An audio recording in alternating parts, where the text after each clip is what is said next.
Mesdames et Messieurs les membres du gouvernement des États-Unis, officiers militaires du département de la Défense des États-Unis, membres des médias et de la presse internationale. Le 24 juin 2020, la Commission permanente de l'United States Senate Select Committee on Intelligence, SSCI, a voté une demande voulant que la communauté du renseignement et le département de la Défense communiquent des informations quant à leur dossier sur les OVNI dans les 180 jours suivant l'adoption de la loi d'autorisation. Cette demande est devenue effective par le National Defense Authorization Act de l'année 2021, d'une valeur de 740 milliards de dollars américains, qui a été voté par la Chambre des représentants le 29 décembre 2020 et par le Sénat le 1er janvier 2021. Rappelons que cet ensemble de lois fédérales, votées annuellement, régit le budget et les dépenses militaires des États-Unis.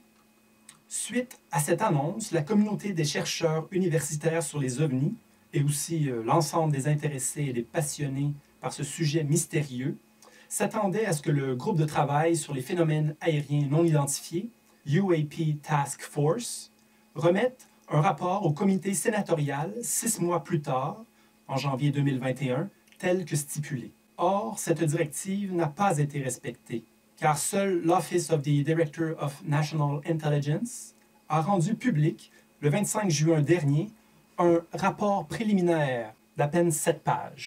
Pour des professionnels qualifiés et expérimentés comme vous, honorables représentants, il va de soi que cette déception s'explique ou bien par un flagrant manque de professionnalisme, ou bien par une manœuvre politique aux objectifs suspects.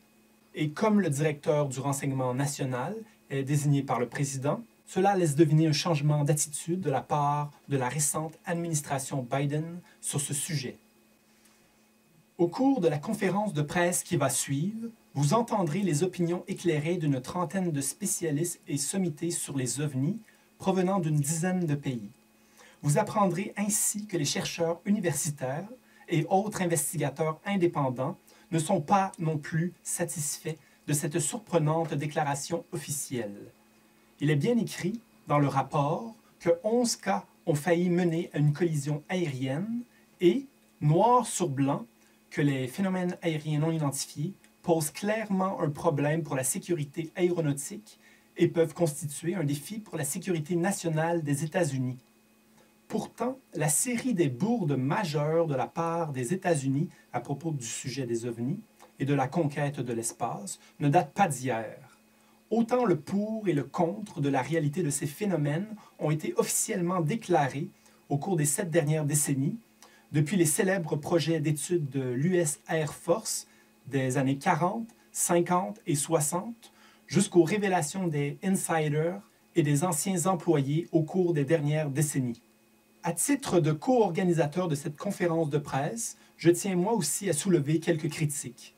Je m'appelle Yann Vanet et je suis directeur du GARPAN, un groupe de recherche très actif au Canada depuis 2012. Je suis surtout un chercheur universitaire qui travaille concrètement à la reconnaissance des différents horizons, perspectives et traditions d'études impliquées dans les recherches sur les OVNI et sur les PAN. Le problème avec les OVNI, et c'est la mise en garde que je souhaite partager, c'est que l'ufologie peut et doit s'entendre en plusieurs sens. Il faut donc raisonner à la manière du philosophe Aristote et accepter la polysémie de ce terme consacré par la culture populaire. Il est nécessaire de considérer les différents objets rapportés par les témoins comme appartenant en fait à des domaines d'études strictement distincts. Le rapport préliminaire du 25 juin 2021 en donne d'ailleurs un aperçu en précisant que les types d'OVNI sont catégorisés selon 5 explications possibles. Il y a d'abord les fouillis radars, ensuite les phénomènes atmosphériques naturels, quatrièmement les nouvelles technologies des nations étrangères adverses, enfin, autres. 2 choses ressortent de cette liste. Le point 3 sous-entend que le gouvernement des États-Unis ou certaines industries américaines détiennent des technologies non conventionnelles non reconnues. Point 4, qu'il y a aussi des raisons légitimes de suspecter que ce pourrait être le cas de nations étrangères. En tant qu'investigateur et chercheur expérimenté en ovniologie, permettez-moi toutefois de vous détromper. Il faut plutôt considérer les choses de cette façon. Il y a d'abord les méprises, qui relèvent de la perception et les erreurs de lecture des appareils.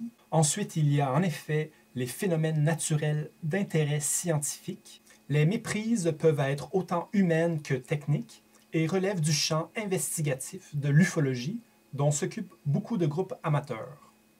Les phénomènes naturels d'intérêt scientifique ne relèvent pas uniquement de la météorologie, mais aussi de la géologie, de l'océanographie, de l'optique, etc. À cet égard, nous renvoyons au catalogue des anomalies scientifiques établi par William Corliss. Les points 3 et 4 se confondent. Certes, au plan militaire, il faut les séparer, mais dans les deux cas, nous avons affaire à des machines. Le point 5, autre, correspond très bien aux véritables ovnis et c'est un terme qui a souvent servi à les cataloguer.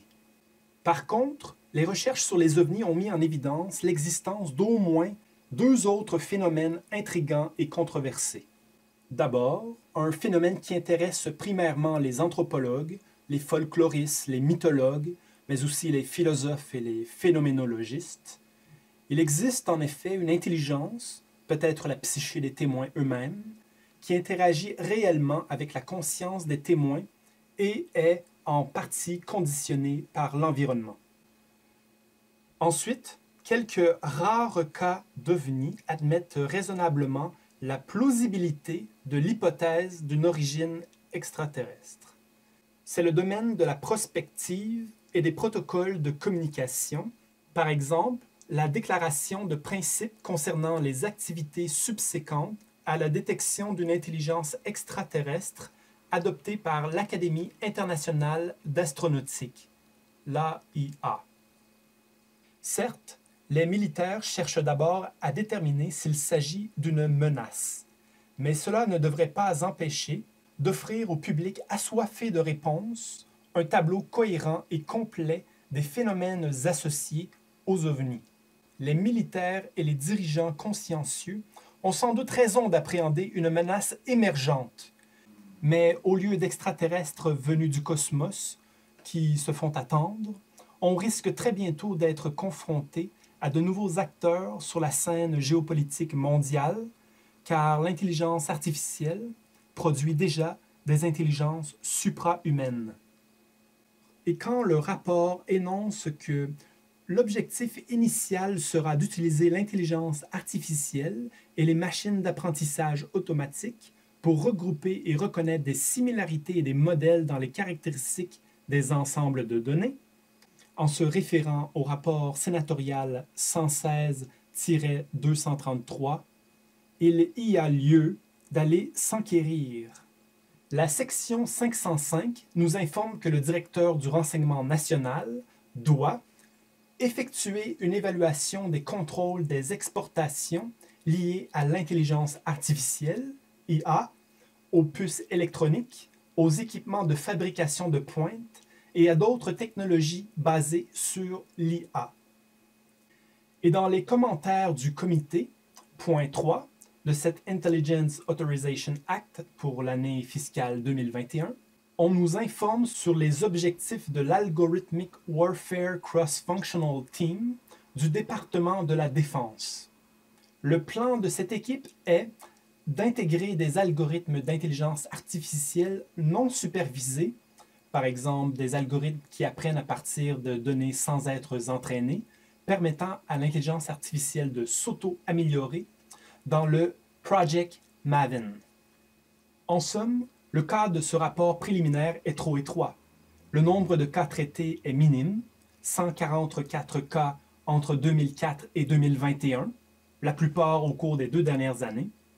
De plus, le rapport affirme « La plupart des dossiers décrivent des PAN comme des objets qui interrompent un entraînement planifié ou une autre activité militaire, et qu'ils auraient tendance à se produire autour de terrains d'entraînement et d'essais américains, avouant même que cela constitue un billet à leur analyse. » Enfin, je formule une troisième critique à titre de chercheur universitaire en histoire. Le rapport préliminaire ne présuppose aucune perspective historique. Il s'exprime comme s'il n'y avait jamais eu d'études sur les ovnis auparavant et ne fait référence à aucun cas d'autre pays.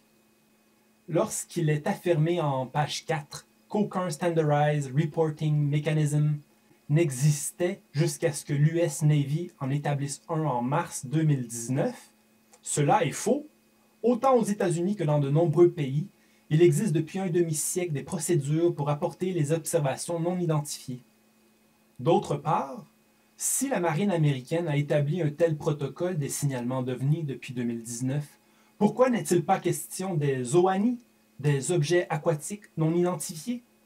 Par contre, la proposition de réviser toutes les archives radars de l'armée grâce aux capacités computationnelles de l'intelligence artificielle est une très bonne idée.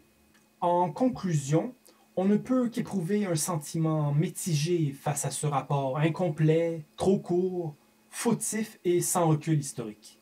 Face à cette maladresse sur un sujet si controversé et explosif, nous conseillons que toute annonce majeure concernant les OVNI provenant des militaires devrait être appuyée par un comité formé de philosophes, de sociologues, de politicologues, d'anthropologues, etc., ainsi que de scientifiques et d'ingénieurs travaillant sur ces objets.